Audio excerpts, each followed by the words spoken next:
Good evening, everybody. It is 9:20 p.m. on Wednesday, August 21st, 2019. Hope everybody's doing well. I just wanted to make this video. I basically have one word for the market this week so far, and that word is FLAT-TASTIC. In sales, when things aren't really going too well, you're just kind of chugging along. Instead of having a fantastic month or week or quarter or year, you call it, it's FLAT-TASTIC. You just see everything's just kind of flat. And that's what we're seeing right now.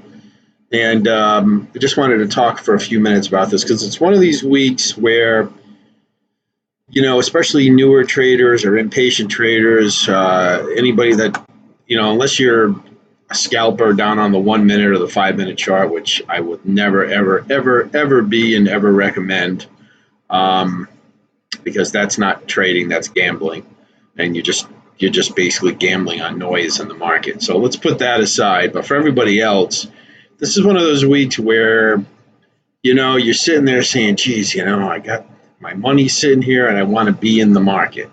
That's the FOMO, fear of missing out, right? And it's a very seductive thing to look at the charts and look at price action especially on shorter time frames, even around the 1 hour when the market's like this is risky. And you see, you try to latch onto something in the motion of the market and want to jump into a trade. And I did jumped into the euro yen short this morning. I ended up closing it at break even. And there was no trade. It was just noise, and I got pulled into it. Just been sitting on the sideline. It's been really interesting, and really, there's basically two reasons why this is happening. One, it's we're still in the summer doldrums here in the market where volatility and volume tends to be lower. We're in summertime in the northern hemisphere, which is where 90% of the Forex volume happens anyways. And you still have a lot of hedge fund managers and large investment banks, people on vacations and holiday, and that's going to continue until after Labor Day here in the U.S. after the first Monday in September, when things should start to pick up again. So that's number one. That happens pretty much every summer. The other thing is there's some pretty important things going on, especially in the U.S. market, let's bring up the economic calendar here. So starting tomorrow we have this Jackson Hole Symposium. So this is a meeting of pretty much representatives from all the major central banks in the world are going to meet in Jackson Hole, Wyoming. They do this once a year, and they all get together and talk about financial policy and the global economy and yada, yada, yada. But it's really big, and it's very important because it kind of sets the stage for at least in the midterm what's going on. And in the U.S., of course, we had the Federal Reserve cut interest rates by a quarter point a couple of weeks back, and Jerome Powell, the head of the Federal Reserve in the U.S., came out and said, look, this is kind of a midstream adjustment. We're pretty much not really looking to cut rates again, even though Donald Trump wants them to. Donald Trump has been trying to talk the Fed and strong-arm the Fed into cutting rates further because he wants to keep the economy spurred and keep cheap money out there. But, that's probably not going to work. The Fed is going to kind of do what it wants. So regardless of what you think about all that, it really doesn't matter. It is what it is. So, the markets are kind of holding their breath, and really any of the scheduled releases that we've had on the calendar this week really have not really amount to much. So this morning we had Canadian CPI, and you can see they meet or beat expectations on all these categories. And the Canadian dollar is really probably the most bullish of all the central bank currencies right now. Pretty much all the other major currencies are neutral to dovish, expecting things to turn down. You've got the euro and the and the RBNZ, the New Zealand central bank, probably the most dovish, and kind of the Swiss and the yen kind of, as safe haven currencies, kind of middle of the road. But the CAD has really held on here because the data coming out of Canada has been very strong. And I think what the market was looking for today, this morning at the beginning of the New York session, was to have this data be negative, in which case I think we would have seen a pretty good impulsive move down on the Canadian. Maybe you could have traded that, because that would have been the market saying, okay, yeah, now the Canadian's starting to suffer a little bit. Now, the Bank of Canada is going to have to get on board with potential rate cuts. But that didn't happen. The data came out strong, at or above expectations. And so there really wasn't a lot of reaction. The Canadian dollar, of course, spiked on that news with the positive news, but then it kind of pulled back and just went back into range trading near the highs. And that's pretty much was fully expected if that was the case, because, I think the market kind of is looking at these positive numbers with a wary eye, saying, okay, that's great, yeah, but we still think that eventually, the slowdown in the global economy will catch up with Canada. And so we're not really too interested in bidding up the Canadian dollar. And that's exactly what we saw. When the economy, if the global economy does start to slow, that's going to reduce demand for things like oil. And that is the major commodity product for Canada is oil. So if oil prices begin to slip, the Canadian dollar, of course, will fall too. And so the expectation of the market is still that eventually the Bank of Canada will have to throw in the towel, but not right now. And the Bank of Canada is going to meet again in a couple of weeks, and they could really, dig their heels in the sand and say, nope, our data is good. We're not cutting rates. We're not getting on board this dovish train. And I think what that will do is probably just keep the Canadian dollar moving sideways as the market tries to outlast the Bank of Canada. But the data did come in positive, and so that disappointed the market, and we really didn't see much. The Australian dollar monetary policy meeting minutes revealed nothing new in the Aussie, and the Aussie data has been more positive lately too. And so the market is looking potentially for the RBA, the Royal Reserve Bank of Australia, possibly pulling back some of their dovish comments. But the monetary policy meeting minutes on Monday did nothing, because there really was nothing there we didn't already expect.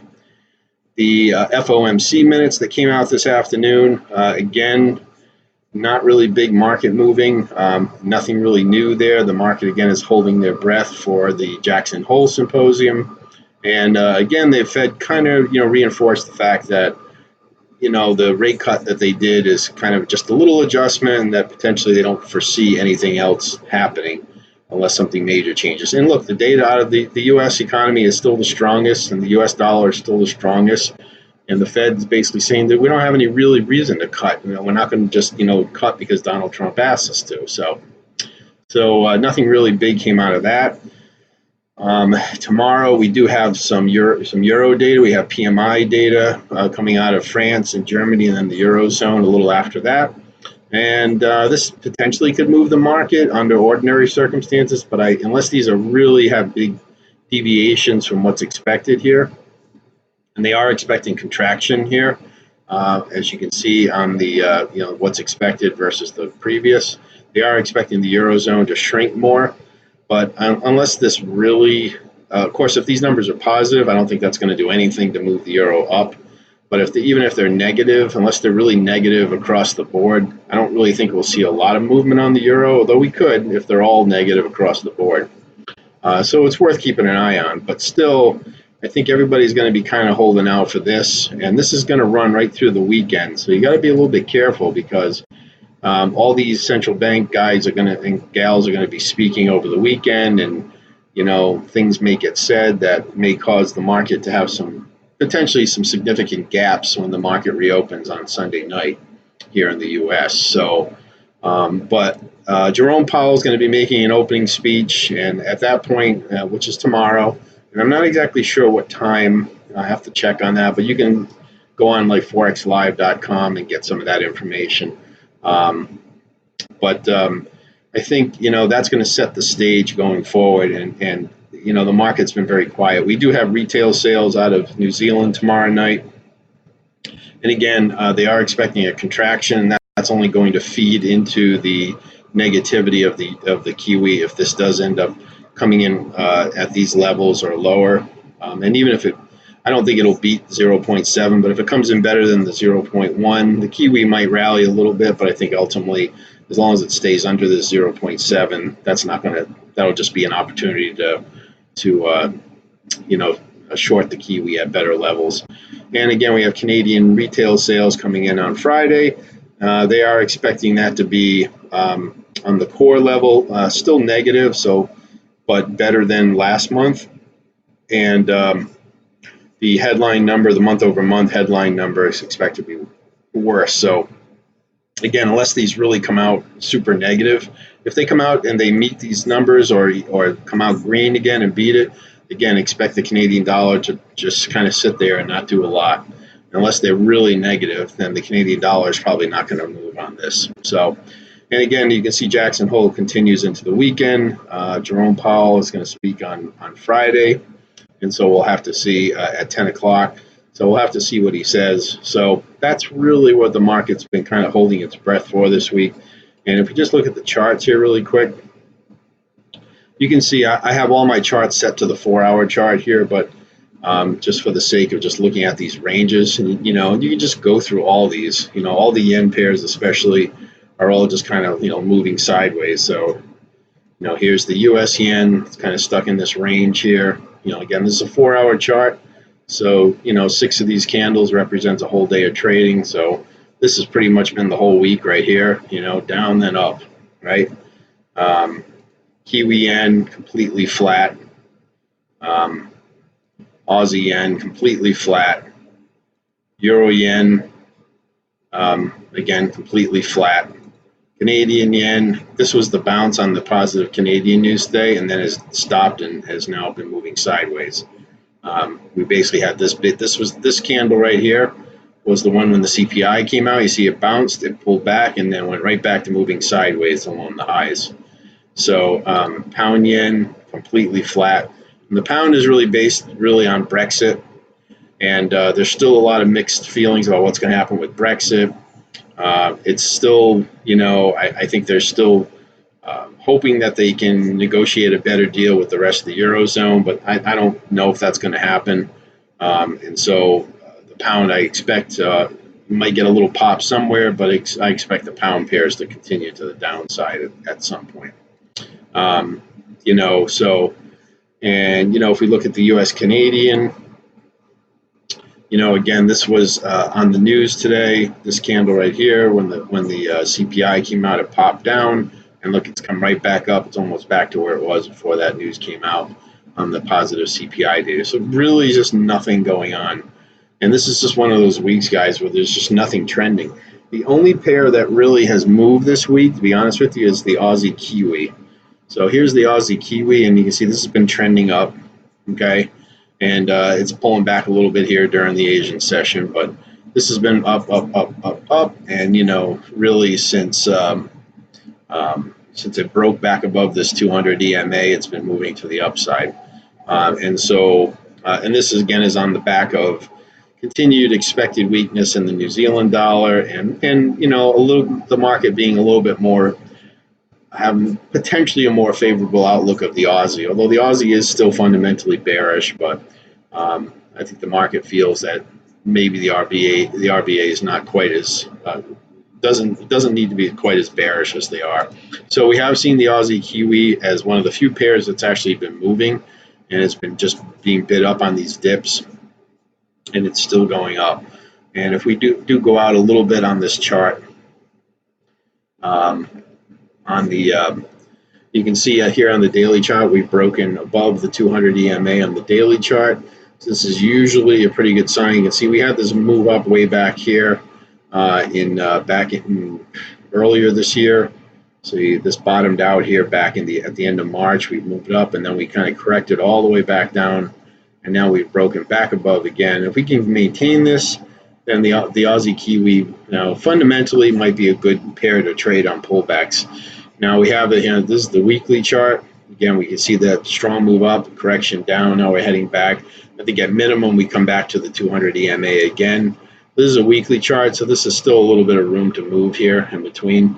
And so we'll see what happens. But that's really the only pair, guys, that has really done anything. So this week, again, outside of anybody that's scalping on really short time frames, which again I don't do and I don't recommend. But if you're trading, trying to trade fundamentals and trends and anything really above the 1 hour chart, this really has been a tough week to look at the market and not be tempted to jump into something just because price starts moving, because you see very quickly that any price moves that happen, they just quickly die out because there's just no will to push these trends with the lower volume and volatility this time of year, and also with the market kind of waiting to see what happens after this weekend.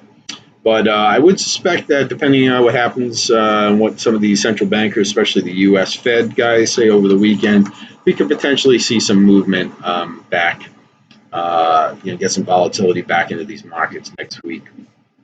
And maybe even potentially this week, maybe potentially tomorrow or Friday, get a little bit. And we might see, we'll see what happens with these yen pairs. If it looks like the dollar is going to be strengthening, we may see the yen come under pressure, and we'll see these yen pairs start to rally. We'll come back to these 200 EMAs. I don't know. So, but like I said, you can just go through all your charts around the 4 hour chart and higher. This is an MT5 account, so this is the 8 hour chart. I mean, this has just been moving sideways, since let's see, this is 8/16, so this is last week. We really after, up, down, and now sideways. If you take this whole trading range, there's really just not much going on here. And this is the case certainly with all the yen pairs, and really a lot of these pairs have just been whipsawed up and down. And if you try to get into anything moving, you probably got whipsawed, and maybe you're trying to hold on to one and hope that eventually it straightens back out. But really just very sideways price action. Look at the Aussie dollar. I mean, it's just crazy. After this big move down, the market's just taking this big breath right here. So just you can't trade this. It's just noise and chop. Again, unless you're trading on a really small time frame. So anyways, guys. Like I said, I think the key for the rest of this week is going to be what happens starting tomorrow at Jackson Hole and right through the weekend. And just be careful. If you're going to hold any trades through the weekend, just be careful with your risk management because I would expect we'll probably see some gaps potentially. And you don't want to be on the, if you're on the right side of one of those, it's awesome. But if you're on the wrong side, it can really hurt you. So, practice your good money management. Again, if you're going to hold trades through the weekend, which normally is not a big deal for me, but could be tricky. So I'm not telling you not to, but just as always, practice good money management. But especially when you have a major event going on like this one through the weekend. Okay, so and this is on Forex Factory. You can see. Held in Jackson Hole, Wyoming, is attended by central bankers, finance ministers, academics, and financial market participants from around the world. The meetings are closed to the press, but officials usually talk with the reporters. Comments and speeches from central bankers and other influential officials can create significant market volatility. So that's what it's all about. I'm actually surprised they have it as orange, but I think medium impact. But that's because potentially they might not see anything that's really market moving, so they just kind of go middle of the road. But I'm surprised I don't have it painted red. So anyways, guys, that's about it. That's kind of where things are at right now. But I do think that, that there's some potentially some other things coming down the road. If you guys are looking for something fun to watch in the meantime here, I want to point you to something here. And let me see. You guys get to see into my account, into my YouTube. But if you go to YouTube and you type in Forex, just type this in, Forex 1986 BBC commentary, you're going to find this video, and you might find it listed by a couple of different people. This is a really fun, for those of us that are kind of financial market geeks, and Forex traders especially, this is a really fun video to watch. It's especially good to take up a half an hour of your time when there's nothing going on in the markets. So this was posted, this was recorded back in 1986. The BBC, British Broadcasting, did this documentary, and it follows three currency traders during one trading day. A guy in New York, a trader for a big bank. So the guy in New York is a private trader, has private clients, and then two bank traders, one in London and one in Hong Kong. So the three major currency centers of the world. And it follows them through the day of trading basically $1 billion of British pounds, or sterling as they call it in the video. And it's really fascinating because, well, first of all, it's this great 1980s, looking at the clothes, hairstyles, and let me just mute this, but you can see these guys here, and this is really fun to watch. So if you want to, watch this video, and it's really interesting. You can see the video is not very good because it is pretty old. It's a 33-year-old video, but basically, it's fascinating to watch what the currency market was back then. And basically, there were no retail traders back then. What you and I do as retail traders didn't exist.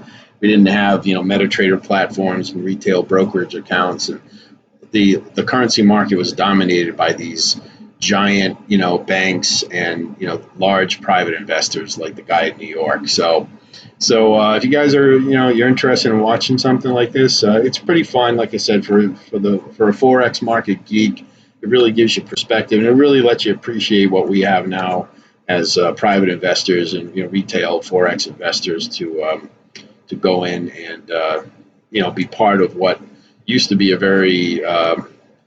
market very locked out to us and only available to these giant banks and private investors. So anyways, so go on YouTube and just look up Forex 1986 BBC documentary, and you'll find it. It's it's several people have posted it, but this is just one way you can look it up. So anyways, guys, I'll leave it there. So perhaps I'll make another video tomorrow or Friday if anything comes out of Jackson Hole and we see these markets start to loosen up and start moving again. But I just wanted to make a video, say hi, and give you a little bit of an update. So that is it, guys. I wish you all a good rest of your trading week. Like I said, if you are going to jump in anywhere, make sure you practice really good money management, because things are really tight right now, but they will open up, and you just got to wait and buy your time. Keep your capital dry, keep your powder dry, and when things open up, it could be some really good moves here, some new trends we might be able to take advantage of. So that's it, guys. Please like the video, share it, leave your comments below. I really appreciate it. Subscribe to the channel by hitting the subscribe button and the little bell icon so you get alerted when I post new ones. I appreciate it. And, the more people I see, the more likely I am to make more videos. All right? That's it, guys. Take care. Have a great night. We'll talk to everybody soon.